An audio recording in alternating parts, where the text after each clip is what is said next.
பிரசாந்த் கிஷோர் வந்து விஜய் சந்திச்சிருக்காரு. இந்த பொலிட்டிக்கல் டெவலப்மெண்ட்ல எப்படி சார் நீங்க பாக்குறீங்க? 2 முறை சந்திச்சதா சொல்றாங்க.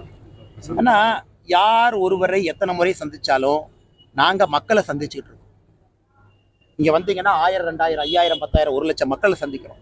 மக்களை சந்திச்சீங்கன்னா அவங்க பிரச்சனையை சொல்லுவாங்க, அதை தீர்த்த அரசியல். நாங்க ஏசி ரூம்ல உட்காந்துக்கிட்டு பொலிட்டிக்கல் ஸ்ட்ராட்டஜிஸ்ட்டை கூப்பிட்டு பக்கத்துல உட்கார வச்சுக்கிட்டு அவங்க சொல்ற ஐடியா கீழே வந்து மக்களை கேட்கும்போது எதுக்கு ஸ்ட்ராட்டஜிஸ்ட் வேணுங்கன்னா, சாதாரணமா யாத்திரை போங்க, என் மண் என் மக்கள் போங்க, பாருங்க, காவடி எடுங்க, மக்களை சந்திங்க, ரோட்ல தெருவுல நில்லுங்க.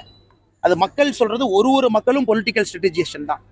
அவங்கள கேட்காம ஏசி ரூம்ல உட்காந்து ஒரு ஸ்ட்ராட்டஜி போட்டு நம்ம ஜெயிச்சிரோம் யாராச்சும் நினைச்சாங்கன்னா அவர்கள் வருகின்ற காலத்துல அவர்களுக்கு மக்கள் சொல்லுவார்கள், என் பிரச்சனையை நீங்க பேசுங்க, என் பிரச்சனையை பேசுங்க. என் பிரச்சனை இல்லாம எங்கேயோ இருக்கக்கூடிய ஒருவர் வந்து அவர் 4 பேர்த்த கிரவுண்ட்ல வேலை பார்க்குற 4 பேர்த்த பிடிச்சி அவங்க 4 பேர்த்திட்ட போய் சர்வே எடுக்கிற பசங்களாம் யாரு? மாச சம்பளத்துக்கு வேலை பார்க்குற பசங்க. அவங்களுக்கு பசியோட அருமை தெரியுமாங்கண்ணே? ஒரு ஏழை மக்களுடைய பிரச்சனை தெரியுமா? அந்த மாதிரி நிறுவனம் திமுகவில் பெண் நிறுவனம் நடத்துனாங்க, 2000 பேர் வேலை பார்க்குறாங்க. தமிழ்நாட்டில் யாரெல்லாம் MBA படிச்சிருக்காங்களோ இன்னைக்கு பெண்ல நிறுவனத்தில் வேலை பார்த்து அவங்க போய் ஒப்பீனியன் கேட்டு அதை கேட்டு முதலமைச்சர் நடவடிக்கை எடுப்பாராமா.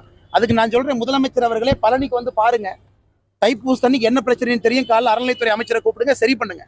அதை விட்டு எல்லா ஏசி ரூம் உட்காந்துட்டு எத்தனை பேர் பொலிட்டிக்கல் கன்சல்டன்ட் வச்சு அரசியல் பண்ணுவீங்கன்னா?